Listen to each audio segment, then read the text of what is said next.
안녕하십니까. 기독교 한국침례회 진리교회를 섬기는 임원주 목사입니다. 이 동영상은 칼빈주의를 정의하는 세 가지 방식에 관하여 정통적으로 인정을 받는 미국 칼빈주의의 유명한 세 사람의 정의를 통해서 칼빈주의를 정의하는 세 가지 방식에 대해서 다루고자 합니다. 먼저 기독교의 근본적인 원리 혹은 성격에 대해서 살펴보는 것으로 이 동영상을 시작하겠습니다.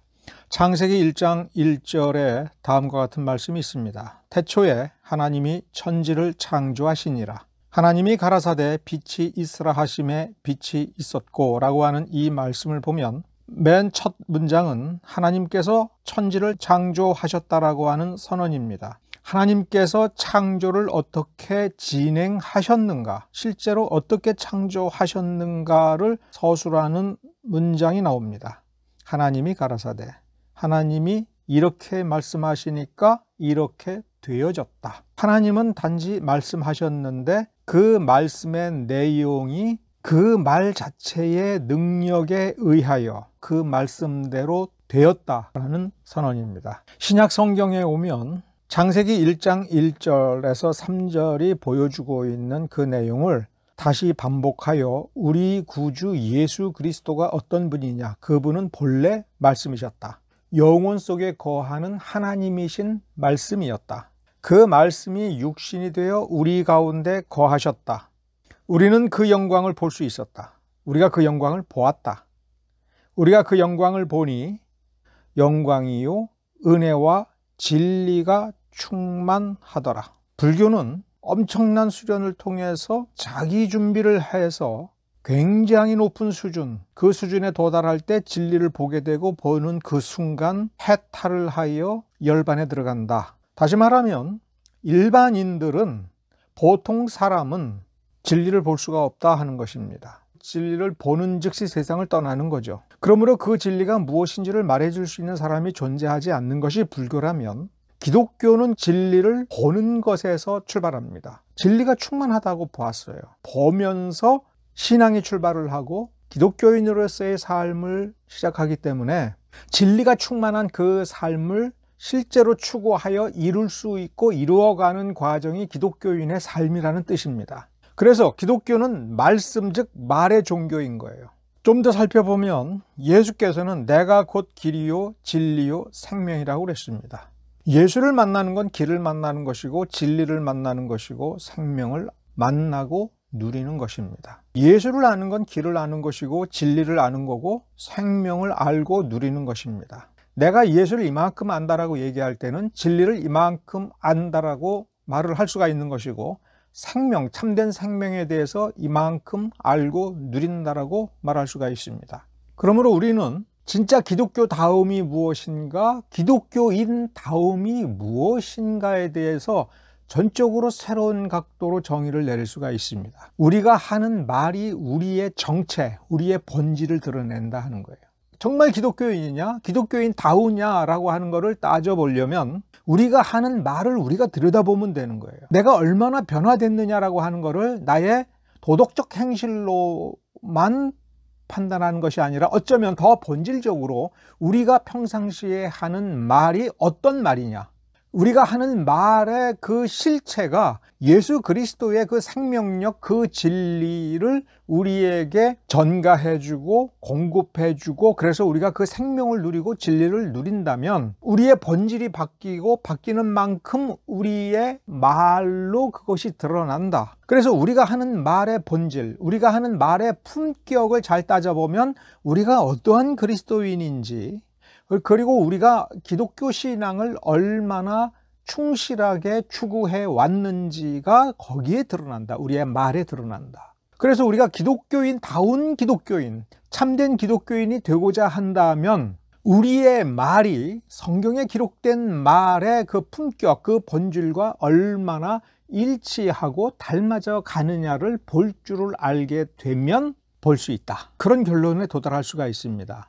그래서 우리가 어떤 객체를 놓고, 물건을 놓고 그것을 정의할 때 그 정의에 의하여 정의되는 그 객체의 본질을 드러낼 뿐만 아니라 정의를 내리는 우리 자신의 본질이 드러나면서 정의된다. 우리가 뭐라고 정의를 하든 안 하든 성경은 성경 그대로예요. 객관적인 실체라는 말이에요. 성경을 어떻게 정의하느냐에 따라서 그 성경이 어떻게 되는 게 아니라 그 성경을 어떻게 정의하느냐에 따라서 그러면 실제로 바뀌는 것은 우리 자신인 거예요. 성경이 바뀌는 게 아닙니다. 성경이 하나님의 말씀이다. 우리가 그렇게 정의를 내렸기 때문에 성경이 하나님의 말씀이 되는 게 아니라 우리가 존재하기도 전에 하나님의 말씀이 존재했는데 그렇다는 사실을 우리가 깨닫고 말을 함으로 우리는 정직한 사람이 되는 거죠. 그런데 성경이 하나님의 말씀인지 전혀 모르는데 남들이 하는 말을 듣고 그대로 말을 하면서 맞아, 성경은 하나님의 말씀이야 라고 할 때 그 마음속에는 하나님의 말씀이라고 믿지 않는데 어떤 주변 환경에 따라 상황에 따라 그렇게 말을 할 때 그는 거짓말하는 사람이 되는 겁니다. 또 성경은 하나님의 말씀이 아니야, 사람이 만들어낸 거다라고 이야기할 때 하나님의 말씀이 아니라는 증거도 없이 그렇게 정의를 누군가의 권위에 의거하여, 다른 어떤 권위에 의거하여 그렇게 정의를 내렸다면 그는 그렇게 종속적인 사람이 되는 것이지, 그가 아무리 위대하다라고 해서 성경은 하나님의 말씀이 아니다라고 그가 정의를 내렸을 때 성경이 하나님의 말씀이 되지 않는 게 아닌 거죠. 어떤 실체가 존재할 때 단지 어떤 누군가의 주관적 정의에 의해서 존재케 되는 것이 아니라 그 이전에부터 그렇게 존재하고 있을 때에 그것을 어떻다라고 증거를 하게 되면 그 증거의 충실성, 사실성, 진실성 등에 의하여 정의 내리는 그 사람이 정이 되어 버리는 겁니다. 그래서 성경은 거짓 증거하지 말라고 하는 거예요. 거짓 증거하지 말라고 하는 것은 자기 양심대로 증거하면 된다는 것이 아니라 그것이 사실인지를 충분히 판단하고 나서 말하라. 그 말에 대해서 자기가 어떻게 정의되고 어떻게 규정되며 어떻게 처벌되는 것인지도 감수해야 된다. 왜냐하면 하나님이 살아계시기 때문에, 하나님이 주관하시고 하나님이 세워나가시는 하나님의 이 거룩한 영광과 하나님의 그 나라를 지향하는 참된 목격자로서의 참된 증인이 되어서 참된 증언을 하고 어떤 책임을 완수해 나가는 존재여야 한다는 겁니다. 그러므로 성경과 성경의 가르침에 대해서 그것이 무엇이다라고 책임 있게 정리하고 규정하고 우리의 책임은 뭐고 우리 할 일은 무엇이다라고 정의를 내리는 것은 기독교인이 가장 기독교인답기 위하여 출발하는 하나의 출발선이 되는 것이지요. 우리는 칼빈주의를 정의할 때 세 사람의 정말 유명한 사람을 만나게 됩니다. 특히 미국이라고 하는 거대한 한국 쪽으로 수로를 흘러내려 보낸 19세기 후반에서 20세기 초반의 미국 개혁주의, 미국 칼빈주의를 연구할 때 이 세 사람은 반드시 만나게 되어 있다, 이렇게 보셔도 됩니다. 이 세 사람이 정통 칼빈주의에 대해서 언급을 했고 이들의 언급은 상당히 중요한 참조점이 된다고 하는 것을 우리가 인정할 수 있습니다. 제임스 오르의 정의부터 한번 살펴보겠습니다. 이러한 연구 논문에 발견할 수 있는 것이 리폼드, 그 다음에 리첼주의, 독일 자유주의를 공격한 세 사람의 이름이 이렇게 언급이 됩니다. 헤르만 바핑크와 벤자민 워필드와 나란히 제임스 오르라고 하는 이름이 언급됨으로써 19세기 말 자유주의로부터 개혁신학을 지켜낸 가장 대표적인 칼빈주의 신학자들, 그러므로 이 세 신학자 이렇게 저술을 하게 되면 제임스 오르는 마치 기본적으로 표준적으로 참고할 만한 그런 저술이며 그런 정의라고 받아들일 수가 있습니다.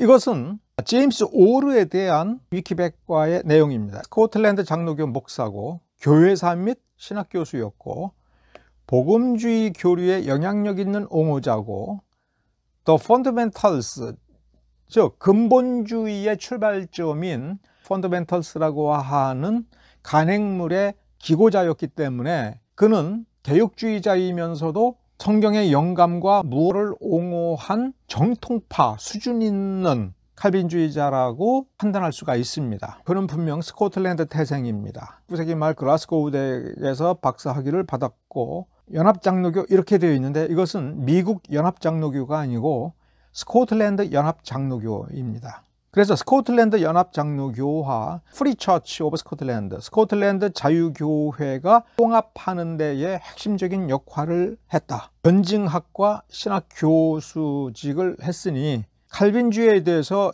대단히 정통한 사람이라고 판단할 수가 있습니다. 그런데 여기 맨 마지막 부분은 좀 해석을 주의해야 됩니다. 그의 책 계시와 영감 1910년에 작성한 이 책에서는 진화가 세계에 대한 기독교적 유신론적 관점과 충돌하지 않는다라고 썼습니다.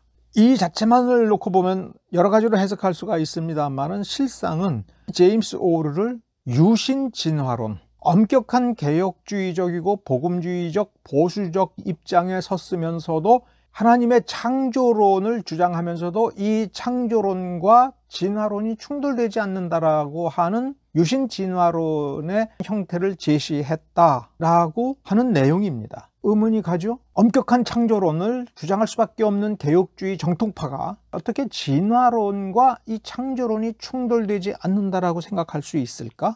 근데 어쨌든 이 사람은 그렇게 생각을 한 거예요. 자, 먼저 스코틀랜드 종교개혁의 역사를 간단히 살펴보겠습니다. 맨 왼쪽에 있는 빨간 요게 스코틀랜드 연합장로교회입니다. 그리고 밑에 있는 이 빨간 동그라미가 스코틀랜드 자유교회예요. 이 두 교단이 통합하여 연합자유교회라고 하는 교단을 형성하는데 이 제임스 오르가 중요한 역할을 했다고 했죠. 1560년에 스코틀랜드 종교개혁이 시작이 될 때에 이때 철저한 카톨릭 교도들이 그냥 로마 카톨릭으로 잔류하기를 선언하고 이렇게 흘러나왔습니다. 그러다가 1791년에 로마 카톨릭 해방령이, 즉 스코틀랜드 지역 내에 있는 로마 카톨릭 교도들을 더 이상 박해하지 않는다라고 하는 해방령이 1791년에 나왔고, 그래서 다시 로마 카톨릭 교단 형성을 해서 오늘날까지 이르렀습니다. 1689년에 잉글랜드 명예혁명에 의하여 다시 크게 두 파가 갈라져 나갔습니다. 감독파가 갈라져 나갔고요. 그래서 오늘날까지도 스코틀랜드 감독교회가 존재를 하고, 또 한쪽으로 반동을 하여 까메론주의자들이 나가서 역시 오늘날까지 왔습니다. 스코틀랜드 교회가 장로주의로 철저한 종교개혁을 했다 하지만 여기에 반동을 하여 뛰쳐나간 까메론주의자들도 자기의 이름을 스코틀랜드 개혁 장로교회 이렇게 번역을 할 수가 있겠죠. 처치 오브 스코틀랜드가 크게 본격적으로 두 번 분열을 일으킵니다. 그러니까 여러분들도 내가 속한 이 교회가 언제 어떻게 형성되었으며 언제 어떻게 형성된 교단에 들어가 있는지, 대의와 명분이 무엇이었는지를 알아야 그 진짜 장로교인인 겁니다. 그건 뭐 침례교회도 마찬가지죠. 어쩌다 장로교회가 되고 어쩌다 침례교회가 되는 것은 별로 의미가 없어요. 그리고 어쩌다가 장로교회가 되고 어쩌다가 침례교회가 됐어도 그것이 내게 주어진 역사적 소명이라 생각해서 원래 장로교 혹은 침례교회의 역사적 대의가 무엇인가, 그 정체성이 무엇인가를 확인하여 올바른 궤도로 이 교회가 되돌아가도록 해야 되는 노력은 해야 되죠. 그런 점에서 제임스 오르 같은 사람의 이러한 노력, 교단 통합의 노력 같은 것에서 긍정적인 측면을 발견할 수가 있는 겁니다. 우리가 주의해야 될 것은 이러한 분열이 다 잘못된 분열은 아니고 그 나름대로 자신들의 그 지역과 자신들이 처한 역사적 환경에서 다른 교단들과 함께하기 어려운 어떤 날카로운 긴장 관계를 형성할 수가 있는 겁니다. 이렇게 분리되었다가 다시 통합을 해 나가고 하면서 정리가 되는 거죠. 여기도 보면 분리했다가 다시 더 처치 오브 스코틀랜드로 돌아온 흐름들이 분명히 존재를 합니다. 분열은 무조건 나쁘다 말할 수도 없고 통합이 무조건 좋다라고 말할 수도 없지요. 분열의 대의와 명분이 뭐냐? 뭘 추구하고 있느냐? 하나님의 나라와 하나님의 영광을 지향하는 그 무엇을 강렬하게 추구하고 그래서 진리를 드러냈는가, 이런 부분들을 종합적으로 봐야 되죠. 지금 우리는 그냥 역사적인 팩트만 확인해 보고 있습니다. 제임스 오르는 이와 같이 정통파 스코틀랜드 칼빈주의자라고 말을 할 수가 있는 것이지요. 기독교 대백과 사전이라고 하는 것에 이 사람의 정의가 소개되고 있습니다. 칼빈주의라 하면 존 칼빈의 이름과 관련이 있다, 맞는 얘기죠. 개혁파라고 하는 프로테스탄트 교파의 신앙 고백들과 교리 문답들에 본질적으로 나타나 있는 신학 체계를 가리킨다. 이것도 맞는 얘기예요. 칼빈주의를 올바르게 이해하려면 다음 두 가지를 유념해야 된다. 첫째, 칼빈주의는 중심적이고 지배적인 한 위대한 관념에서 나온 견해의 통일성을 가지고 있지만 개개의 교리들을 하나하나 고려할 때는 칼빈에게 있어서 독특한 것이라고는 거의 없다. 일반적으로는 이 정의도 맞아요. 칼빈은 칼빈주의를 창안해낸 것이 아니라 정리하고 종합했다, 해설했다, 이렇게 보는 관점이 맞기는 한데, 근데 여기서 중요한 것은 그러면 그 위대한 관념이 뭐냐, 이것을 명확하게 하지를 않았고, 두 번째가 더 중요한데, 칼빈주의는 역사적으로 지나오는 과정에서 그것의 근본적인 원칙들을 버리지 않으면서도 교리적 수정을 많이 해왔다. 이게 좀 문제가 되는 겁니다. 교리적 수정을 많이 해왔다. 자, 그러니까 우리가 조금 전에 본 도표의 의미가 여기에 있는 거예요. 제임스 오루는 역사적으로 스코틀랜드 종교개혁의 본류인 더 처치 오브 스코틀랜드로부터 갈라져 나간 여러 군소 교단 가운데 하나에서 정체성을 형성했어요. 더 처치 오브 스코틀랜드로 돌아가지 않고 이 군소 교단에 머물러서 신학적 정통성을 유지하면서 내 칼빈주의가 저 칼빈주의와 다른데 이게 맞느냐라고 할 때 원래 달라질 수 있는 거야 라는 얘기를 하는 겁니다. 그러면 여기에서 수정을 많이 해왔다라고 굳이 표현한 것에 주의를 해야 돼요. 왜 주의를 해야 됩니까? 그대로 올바르게 성장하여 성숙해졌고 좀 더 세밀하게 들여다볼 수가 있고 그 원리를 변화시키지 않으면서도 이 세부적인 사항을 정확하게 규정하게 되었다라고 하는 그런 측면에서의 교리적 발전이 아니라 어떤 이유와 현상에서 수정되어 왔다. 여기에서 뭐 어떤 차이가 있냐면, 어떤 문제가 발생할 수 있느냐 하면 이 칼빈주의와 칼빈주의가 아닌 것 사이의 경계선이 왔다 갔다 할 수가 있고 애매해질 수가 있고 흐려질 수가 있어요. 보는 사람마다 옳고 그름이 바뀌어질 수 있다라고 하는 결론에 자연스럽게 도달해버려요. 그것을 강화시켜주는 것이 바로 이 말입니다. 칼빈주의는 부동적인 것이 아니라 유동적이다. 즉 고정된 것이 아니라 상황에 따라 변화되어 가는 거다. 가장 유동적인 체계니까 이 체계에 어떤 것을 고집하면 안 된다. 과거의 것에 매달리면 안 된다. 지금 자기 상황에 맞는 것을 선택하거나 자기 상황에 맞추어서 바꾸어서 써도 된다는 거예요. 칼빈주의를 하는 그 사람이 주관적인 입장에서 자기 주관에 맞는 거 하면 된다. 그러면 차이점들은, 그 차이점이라는 것이 어쩔 수 없는 것 아니냐? 역사적으로 흘러나오면서 누구나 다 이렇게 했기 때문에 그 차이점들에 대해서 서로 싸울 것도 없고 자기가 알아서 하면 된다라고 하는 측면이 강조가 돼요. 그래서 그 다음 말이 나오는 겁니다. 칼빈주의는 무한히 확대하는 힘과 여러 가지들로 뻗어나가는 그러한 적응력이 대단한 거다. 그리고 주변에 있는 새로운 관념들을 끌어들여 동화시키는 능력을 가지고 있다.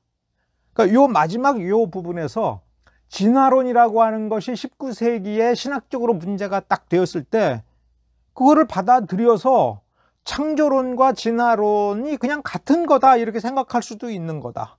그 다음 세대에 가서 혹은 다음 세대에 가서 이 진화론 때문에 기독교 신앙이 어떻게 부서질 것인가, 흔들리고 왜곡이 되고 변화될 것이고 전혀 다른, 성경에서 말하는 것과 전혀 다른 신앙 체계로 갈 수 있다라고 하는 이 부분에 대해서는 그건 그때 가서 그 세대가 알아서 할 거고 이런 식으로 돼간다는 겁니다. 자, 그럼 정리를 해보면 제임스 오루는 칼빈주의는 역사적 현상이다. 그러니까 역사 속에 나타난 현상이다가 아니라 역사의 흐름에 적응해 가면서 만들어지는 거니까 16세기는 16세기 칼빈주의 하고 19세기는 19세기 칼빈주의 하면 되고 21세기는 21세기 칼빈주의 하면 되는 거야. 교리? 그거는 바꿀 수 있는 거야. 이렇게 생각했다는 거예요. 칼빈주의는 그 시대의 여러 가지 풍조들, 당대에 유행하는 여러 가지 관념들을 끌어들여서 종합하고 우리의 삶의 체계를 잘 정리를 해서 밀고 나갈 수가 있으면 되는 거야. 신학이란 환경에 적응하고 동화하는 거야. 이런 입장을 제시한 겁니다. 그런 점에서 저는 제임스 오루를 주관주의라고 본 거예요. 필립 샤프 역사학자입니다. 원래 독일 태생이고 독일 자유주의자들 밑에서 독일적 역사학 방법론이라고 하는 것을 배워왔습니다. 이분이 살아서 활동할 때로부터 지금까지 약 150년에 걸치면서 한국은 미국에서 교회사 연구 방법, 역사신학 연구 방법론을 배워올 때 사실은 독일에서 발생한 역사 연구 방법론에 치중되어 있고, 독일에서 발생한 그 역사 연구 방법론이 많은 수정을 거치고 조정이 됨에도 불구하고 한국교회와 한국신학교는 이 필립 샤프가 설정한 이 방법론과 지향점, 원리에서 크게 벗어나지도 않고 또 그 수준에 도달하지도 못했다.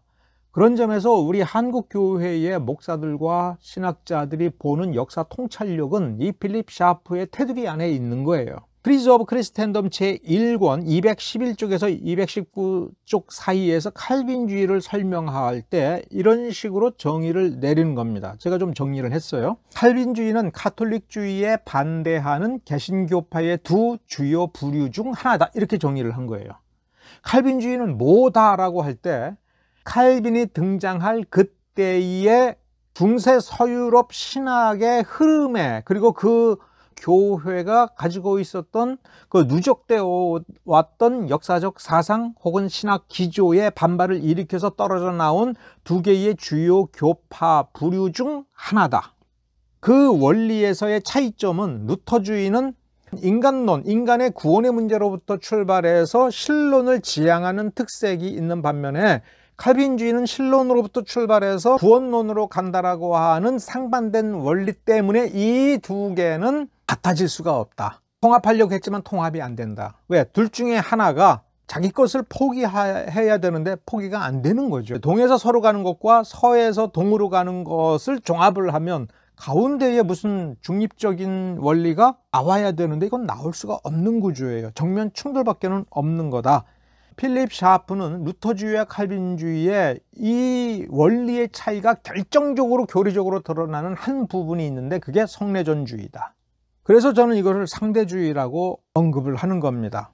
상대주의의 장점은 정의하기가 쉬워요. 차이점만, 두드러진 차이점을 포착하니까. 단점은 그 자체의 근본 특색을 그대로 드러내기가 쉽지가 않은 거예요. 주목하게 되는 차이점은 원판인 가톨릭주의라고 하는 것이 틀린 부분만, 그리고 거기에 대한 반발을 하다가 보니까 이 루터주의의 특색이 나오고 칼빈주의의 특색이 나오는 거예요. 루터주의의 근본 원리, 칼빈주의의 근본 원리, 중세교회의 근본 원리라고 하는 거를 그 자체로 놓고 보는 것은 쉽지가 않습니다. 그런데 우리가 주의를 해야 될 게 있어요. 필립 샤프를 위키백과에서 찾아보면 스위스에서 태어나 독일에서 교육받은 신학자고 교회 역사가고, 그래서 헤겔의 역사관의 영향을 받았고 정도를 알 수가 있습니다. 이것만 보면 이 사람 자유주의 아닌가라고 할 때 헤겔의 철학을 이 역사 저술을 통해서 우리에게 강요를 한다면 그건 삼류 역사학자예요. 조직신학은 선과 악을 자기 교파 신학에 맞추어서 정해놓고 그 틀에 맞추는 특색이 있어요. 정답을 말해놓고 모든 이유와 원인 가운데 이 정답을 가장 잘 설명하는 것만 골라서 설명하는 것이 은 각도에서의 조직신학이라면, 역사신학은 팩트가 존재합니다. 역사적 증거물들이 있어요. 그거를 놓고 평가하면서 자기 입맛에 맞게 설명을 하면 그거는 삼류 역사학자죠. 역사적 팩트를 설명하는 이 사람의 설명 방식이 이 팩트를 왜곡하여 자기 주관대로 밀고나가느냐 아니냐를 우리가 볼 수가 있어요. 그래서 역사학자가 팩트를 다룰 때에는 나는 이거를 옳다고 생각하기 때문에 옳다는 결론을 내릴 거야 라고 한다면 그건 철학적 접근이에요. 실제 역사학자의 역사학자다운 접근은 이게 뭐냐, 객관적으로 뭐냐, 왜 이런 결과가 나왔고, 왜 이런 문서가 나왔고, 이런 문서를 작성한 사람들의 원래 의도는 뭐였는가라고 하는 거를 팩트를 체크해서 그대로 이렇다, 이래서 이렇게 했고, 이런 문서를 만들어냈고, 이런 역사적 결과가 여기서 빚어져서 그 다음에 이런 논쟁이 나왔다, 이거를 소개하는 겁니다. 이런 부분에 있어서 필립 샤프는 대단히 탁월한 역사적 지성을 가진 사람이에요. 1842년부터 교회 를 가르쳤는데 위키백과에는 이 세 가지 주요 저서를 소개하고 있습니다. 이 소개를 보면 헤겔의 역사 모델을 갖고 개혁은 아직 미완성으로 보아야 하며 주관적인 것이 객관적과 화해를 가져오도록 연합하는 결과를 가져와야 한다, 이렇게 얘기하고 있습니다. 그러면서 결론적으로 개신교는 주관적인 것이고 로마 가톨릭 교회의 객관적인 면과 결합함으로써 관대한 에큐메니즘으로 로마 가톨릭으로 나가야 한다라고 주장했다. 이것만 놓고 보면 이 사람은 가톨릭주의자 아닌가? 역시 자유주의자 밑에서 공부했기 때문에 이런 자유주의적 결론에 도달한 것은 아닌가라고 의심할 수가 있어요. 이 사람은 역사가로서 미국 교회를 고민한 겁니다. 미국 교회가 어떻게 여기까지 왔는가? 지금 이 수많은 교파와 교단들, 신조들이 난립하고 하는데 그러면 어떻게 해야 될 것이냐라고 할 때 이 사람의 고민을 좀 더 들여다봐야 돼요. 1844년에 미국 머서벅에 소재한 독일 개혁교회 신학교 교수, 교회사를 공부하지 않은 사람은 이 독일 개혁교회라고 하는 교파와 교단이 무언가 감이 잘 안 올 수가 있어요. 루터에 매몰돼서 독일을 바라보면 독일은 무조건 루터파인 것이고 루터파가 아니면 다 탄압한 것으로 생각하기가 쉬워요. 그런데 그게 아닙니다. 독일 종교개혁은 루터가 활동한 것이 작센 선제우령을 중심으로 한 종교개혁이고 이것이 루터파의 본산입니다.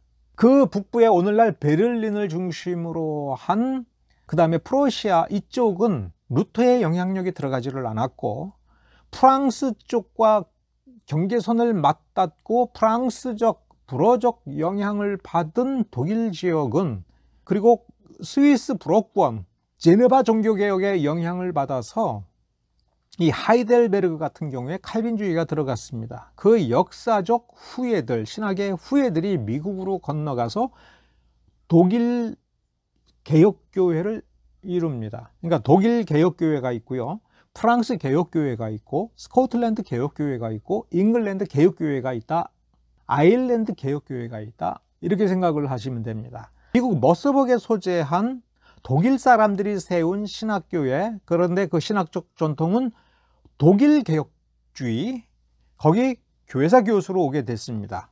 그래서 10년쯤 지난 뒤에 아메리카 A Sketch of its Political, Social and Religious Character라고 하는 책을 출간했어요. 이 사람이 역사가로서 옛날 교회가 이랬다라고 하는 것만 공부한 사람이 아니라 그런 관점에서 지금 이들은 왜 이렇지? 지금 우리는 무엇을 할 것인가를 깊이 고민하니까 불과 10년 만에 미국에 와서 활동하면서 미국을 보니까 그 미국의 정치적 특색, 사회적 특색, 종교적 특색이라고 하는 것에 주목하고 평가한 글을 내놓은 거예요. 여기에서 이 필립 샤프가 뭘 문제의식을 삼았는가를 봐야 돼요. 미국인들의 종교적 생명력은 인정하겠다. 그런데 미국인들의 그 사고방식을 보니까 신앙생활을 하면서도 뭘 역사적이다, 자기네들이 왜 이렇게 하는지, 이게 어디서부터 왔는지 그 역사적 뿌리에 대해서 너무 모르고 무관심하고 분파적이다, 뭐 조금 다르면 분리해서 따로 한 교파를 만들어내는 대성이 너무 강하다, 인내하면서 공동의 가치와 공동의 화합을 이루는 쪽으로 추구해야 되는데 너무 예민하게 하는 분열주의적 성격이 이 미국인들에게 있다. 여기서 미국인들이라고 하는 거는 종족이 아니죠, 인종이 아닙니다. 수많은 유럽의 인종, 아시아인들이 들어와서 어우러져 가면서 미국적 분위기를 만들어낸 거예요. 미국적 정서를 만들어냈는데 이 정서는 너무 분열주의적이다. 청교도는 원래 16세기, 17세기 잉글랜드 회중들이 가지고 있었던 교리적 입장이며 그 교리적 입장을 실현하는 태도예요. 그로부터 200년이 지난 거예요. 200년이 지나면서 미국이라는 환경에서 매우 이상해진 부분이 있는 겁니다. 솔직히 그건 인정을 해야 돼요. 뭘 역사적, 분파적, 청교도적 성격에 대해서 매우 비판적으로 나아가면서 방향을 제시하고자 한 거예요. 그러면서 주목한 건 뭐냐면 뭘 역사적이라고 하는 것이 뭐냐, 좀 더 구체적으로 얘기하면 로마 가톨릭이 아닌 중세 가톨릭에 대해서 무조건 반발하는 반지성적 특색이 있는데 이거 극복을 해야 미국 교회에 희망이 있는 거다, 이렇게 지적을 한 겁니다. 필립 샤프의 역사관을 공부하다가 보면 역시 주관주의와 마찬가지로 칼빈주의를 상대화시키고 우리는 칼빈주의니까 너하고는 다르니까 라고 반발하기 쉬워요. 벤자민 워필드의 정의를 다시 한번 살펴보면 여기 칼빈주의와 아르미니스주의 123쪽에 제임스 오르와 벤자민 워필드는 존 칼빈은 개혁교회의 창안자기보다는 해설가의 한 사람이다. 그런데 개혁교회, 교리체계를 형성하고 조직화하는 데 있어서 결정적인 위치에 두어야 된다. 존 칼빈의 가르침을 결정적인 위치에 두어야 된다.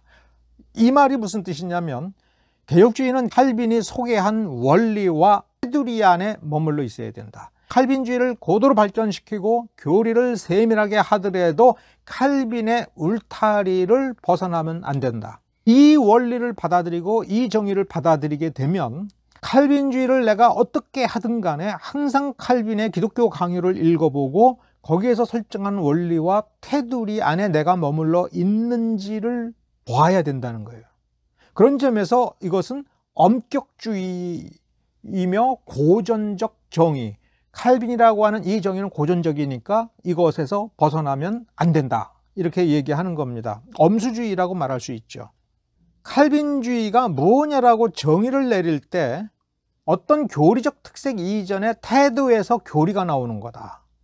어거스틴주의에 뿌리를 두고 있다. 그런데 어거스틴주의는 근본 원리에 관한 논전은 분명하더라도 이것을 체계화하여 충분히 발전시키지는 못한 애매한 지점이 있다.